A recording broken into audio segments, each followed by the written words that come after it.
Olá, sejam todos muito bem-vindos a mais um vídeo produzido pelo canal Portugal Legal. Para quem não me conhece, meu nome é Renato Kuprov, sou advogado e trabalho aqui em Portugal com processos de nacionalidade, vistos, legalização daqueles que já estão em Portugal e necessitam de algum serviço para se legalizarem em território português. Basicamente, este é o nosso trabalho, este é o nosso serviço. Se você está assistindo a este vídeo e a este canal pela primeira vez, eu gostaria de lhe convidar a assistir aquilo que já foi produzido em nosso canal, temos bastante material relacionado sempre aos assuntos da imigração para Portugal, e compartilhar estas informações, estes vídeos com o seu círculo de amizades.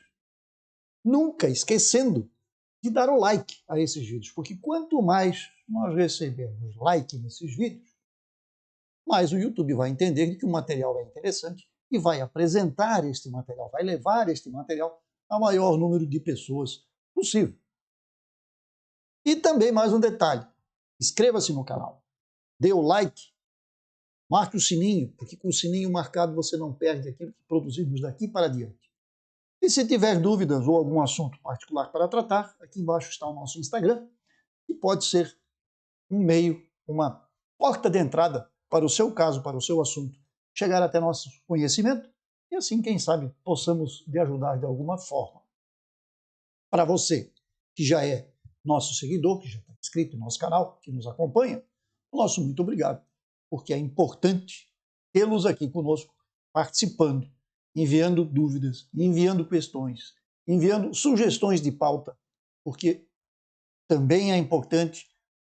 Nem sempre nós conseguimos abranger tudo que está envolvido num processo de imigração para Portugal. Às vezes a sua dúvida pode ser a dúvida de uma centena de pessoas, mas que para nós, como lidamos com isso diariamente, é corriqueiro, passamos batidos, passamos despercebidos pelo assunto. Então, tem uma dúvida, tem uma sugestão, manda no canal. Não quer mandar no canal aberto? Manda aqui no Instagram, não tem problema algum. Nós iremos analisar e dentro da possibilidade, dentro do espaço que nós temos na pauta, faremos o vídeo e colocaremos aqui para vocês. Ok? Muito bem. Como diz o nosso vídeo de hoje, vamos falar papo reto, gente. É assim, é pinga-fogo. Bateu, voltou. É isso que eu vou fazer hoje. E vou responder para vocês algumas situações que nos foram colocadas aqui no canal.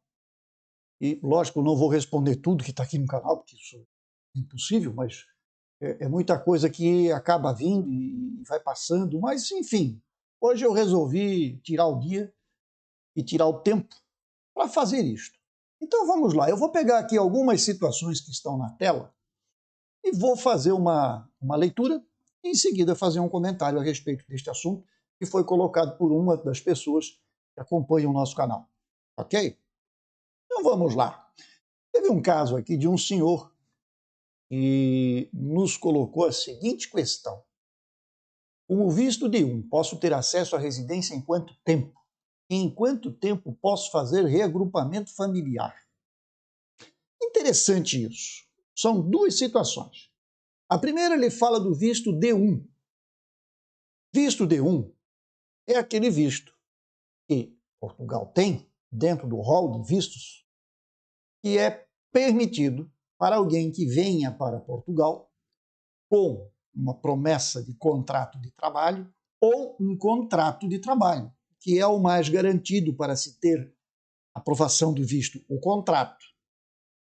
A questão é que para ter esta possibilidade, ou para ter este contrato na mão, a empresa portuguesa que vai fazer o contrato consigo, ou seja, para quem você vai trabalhar, ela precisa ter um certificado emitido pelo Instituto do Emprego e Formação Profissional, dizendo que a empresa pode contratar um estrangeiro.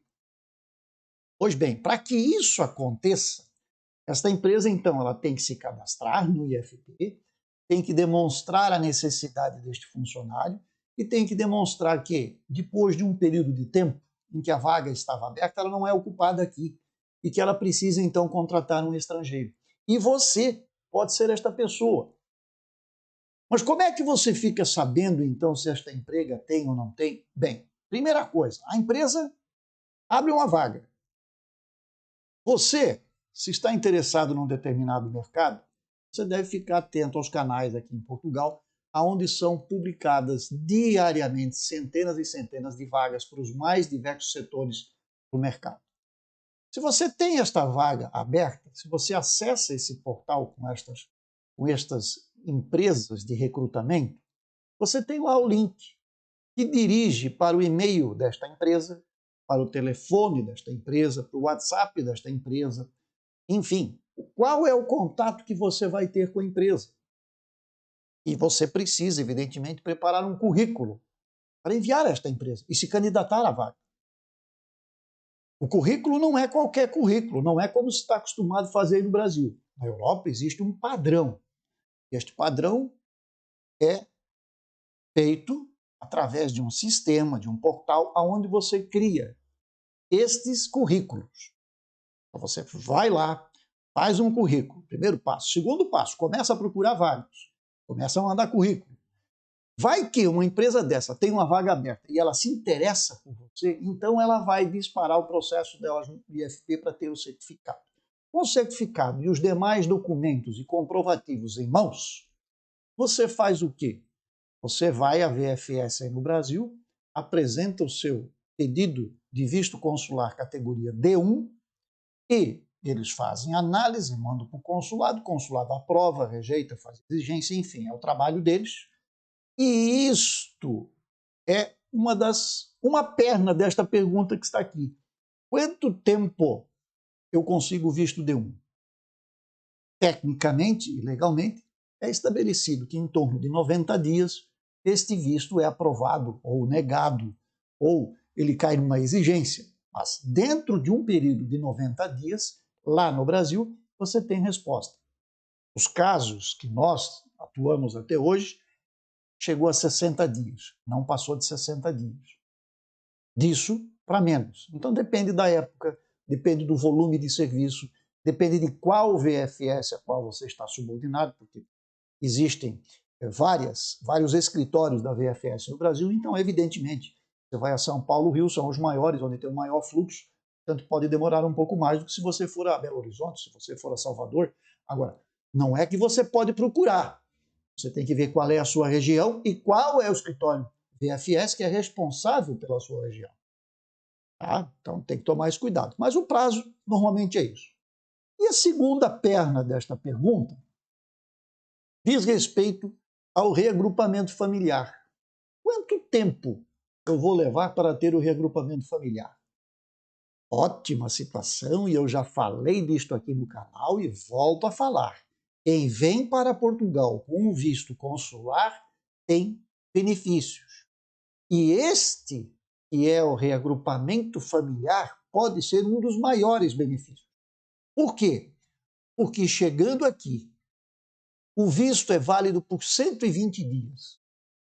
Uma vez que você chega, em 120 dias você entra em contato com o CEF e o CEF vai fazer um agendamento para o seu processo. Melhor, normalmente você já vem com este agendamento feito do Brasil, porque o próprio consulado brasileiro já faz o seu agendamento. Então, quando você chega em Portugal, você já sabe dia, hora e local para onde se deve deslocar, lá no CEF, para se apresentar, para fazer a biometria, para tirar o seu título de residência. Uma vez com o título de residência na mão, você faz o quê? Reagrupamento familiar. Então percebe que quem vem com o visto tem estas facilidades. O reagrupamento familiar acontece imediatamente após você ter o seu título.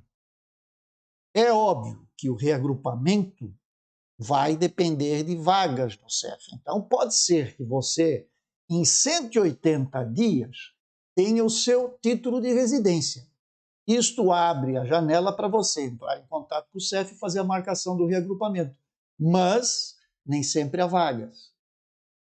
É feito por telefone. O serviço de atendimento do telefone é extremamente sobrecarregado e não dá conta dos atendimentos. Então você passa dias e dias e dias ligando para o CEF para tentar uma marcação. Acontece às vezes de quando você consegue a ligação, já não há mais vagas.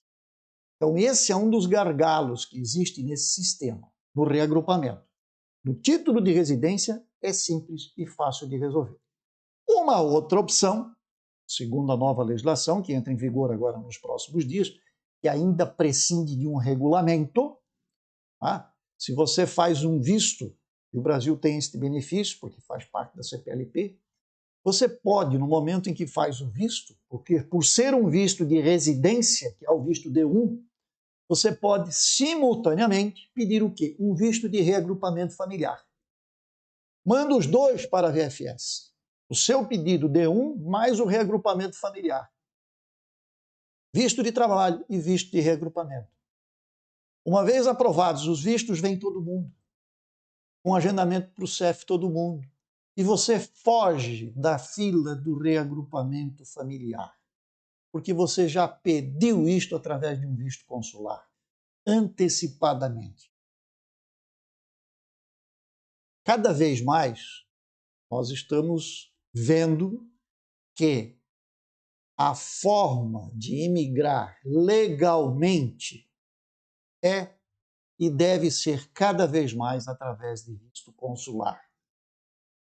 A aventura custa tempo, o tempo custa desgaste, o tempo custa o teu psicológico, que vai para o brejo, entre aspas, tá? Porque ninguém aguenta 3 anos num país estrangeiro, longe de família, com problemas para conseguir atendimento de saúde, com problemas para fazer uma troca de carta, enfim, N problemas, você não consegue resolver sua vida. Porque não é toda empresa que dá um contrato de trabalho para quem não está legalizado.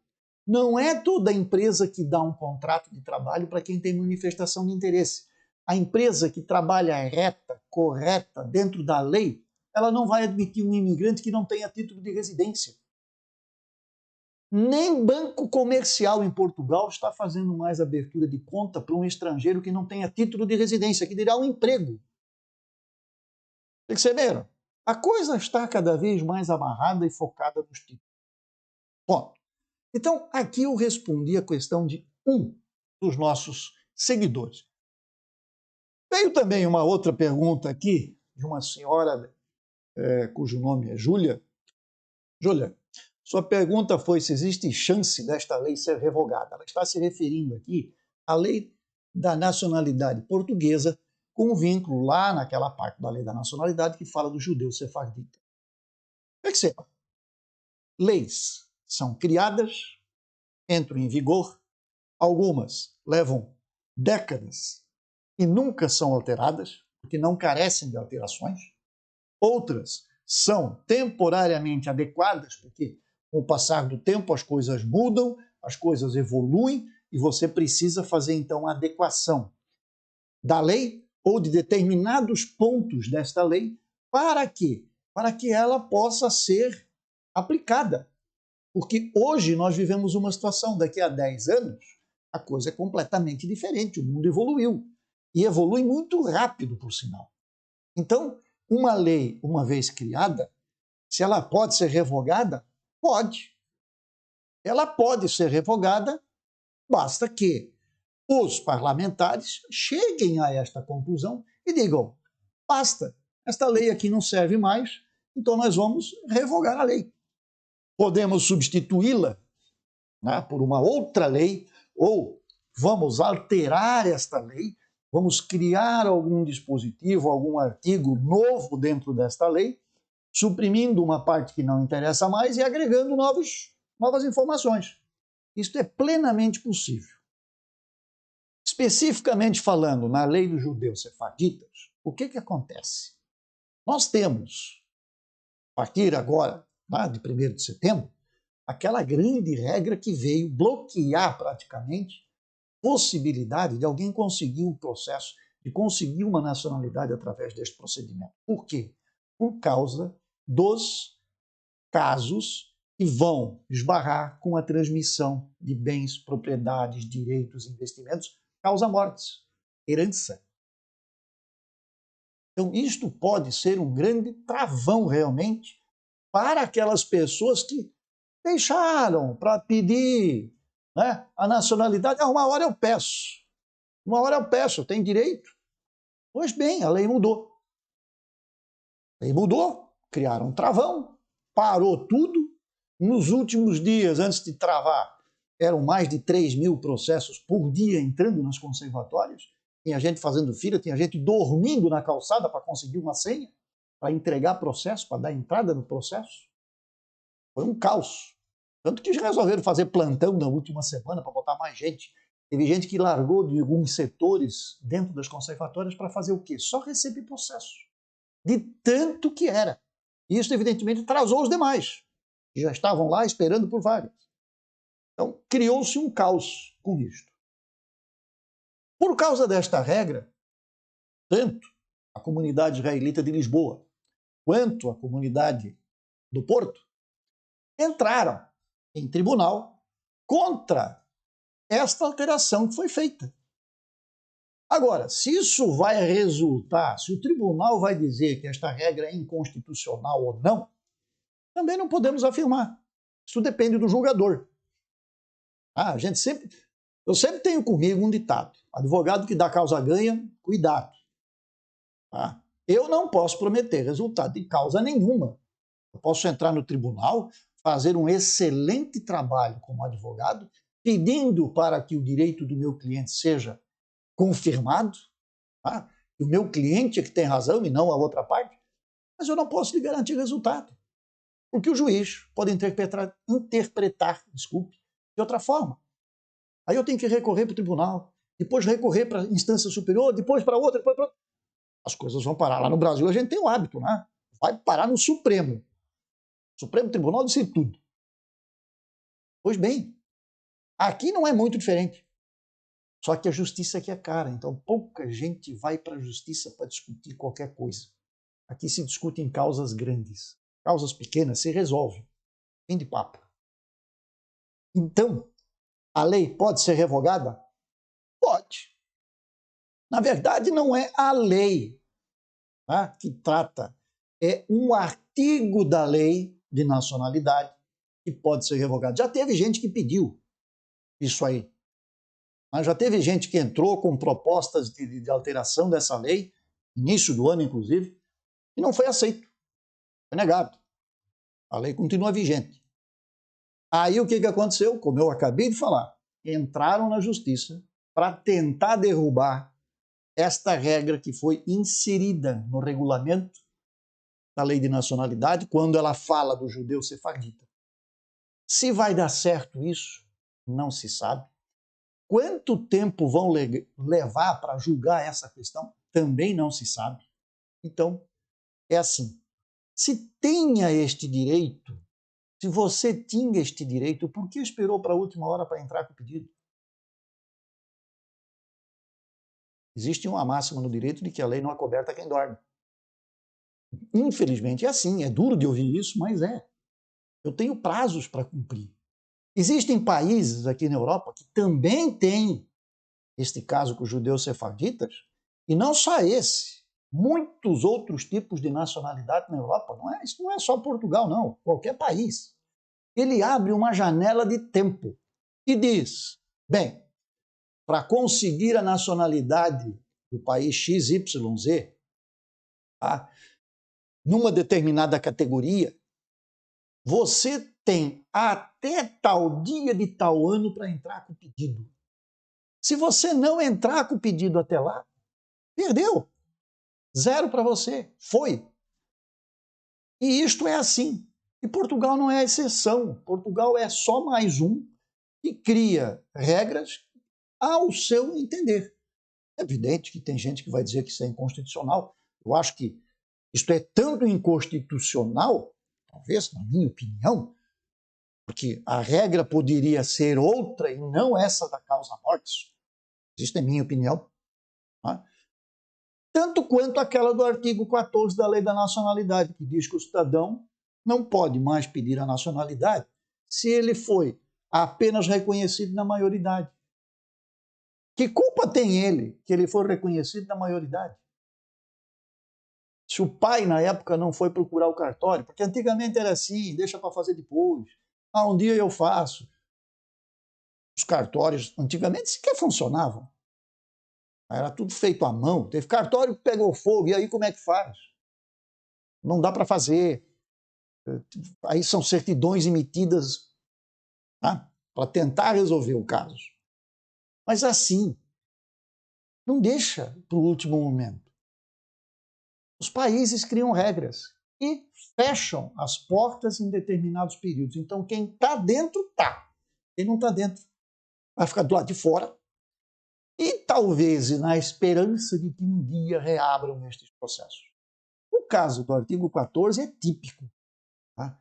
Muita gente já brigou por isso e até hoje não conseguiram derrubar. Mesmo que hajam provas com DNA, pode fazer o que você quiser. Os tribunais portugueses não aceitam que alguém que tenha sido reconhecido na maioridade tenha sua nacionalidade portuguesa atribuída. Ok? Pois bem, esta é uma. Aí nós temos aqui uma outra que também me chamou bastante atenção. A partir de vistos temporários, é possível realizar o pedido de residência em diferentes casos. No caso, se aplica o artigo 58 estando em território português ou não se aplica por já ter ocorrido a entrada em visto, com visto temporário. Gente, visto de residência é uma coisa e visto temporário é outra. Visto temporário não dá direito à autorização de residência. Nós não falamos isto em vídeos, procurem aí na lista dos vídeos, vocês vão encontrar. Visto temporário significa que você vai passar um tempo aqui. Você não vai viver em Portugal, você não veio para cá para residir aqui. Você veio para cá temporariamente. E se é temporário, por que você vai trazer sua família? Não faz muito sentido. Doutor, tenho saudade da minha família, minha esposa, meus filhos, ou meu pai, minha mãe. Eu gostaria de fazer isso. Então, escolha um visto de residência, mas não um visto temporário, que senão você vai ter dificuldade. Perceberam? Temporário, não é definitivo. Visto de residência. Residência parte do princípio que seja definitivo, que você vem realmente para residir, trabalhar, morar aqui, viver aqui. Então, sim, quando você faz o visto de residência, você pode pedir também o visto de reagrupamento familiar. Porque, percebam, o visto é por pessoa, ele é individual. Não existe um visto coletivo para trazer a família toda. Se você tem uma família de 5 membros, você é o sexto, você entra com o seu pedido, seja lá qual for, e cada um dos demais vai entrar com um pedido de reagrupamento familiar. Pode pedir junto? Pode. Tudo na mesma leva. Não tem problema. Mas você tem que fazer este procedimento, caso contrário, vai ter dificuldades. E visto de curta duração e visto temporário não dão o direito do tal reagrupamento que você está perguntando aqui. Ok? Gente, por hoje era isso. Espero que a gente tenha conseguido esclarecer algumas destas vossas dúvidas. As outras a gente vai tentando responder por aqui. E estamos monitorando diariamente o Diário da República para ver se nós temos finalmente o que? Aquela gloriosa legislação, o tal regulamento, porque afinal de contas, dia 26 agora entra em vigor as alterações da lei de estrangeiros, aonde inclusive estão mencionados e inseridos todas as questões relacionadas à CPLP, mas nós não temos a regulamentação nem desse e também não temos aquela decisão que houve lá no Conselho de Ministros, em que eles disseram, bem, aprovamos todas as regras do CPLP, mas não foi publicado até o momento. Quando então não é publicado, nós não podemos o quê? Aplicar. Então, estamos aí diariamente monitorando. Continuem ligados e nos acompanhando, porque tão logo saia, nós estaremos aqui atentos para lhe fazer feliz. Levar até você a informação, que é isso que vocês esperam, tenho certeza. Como disse um aqui, os vistos CPLP são a cereja do bolo no momento. E são mesmo. É isso aí. Ok? Senhores, um grande abraço e até a próxima, que seja breve, se assim Deus nos permitir. Até lá.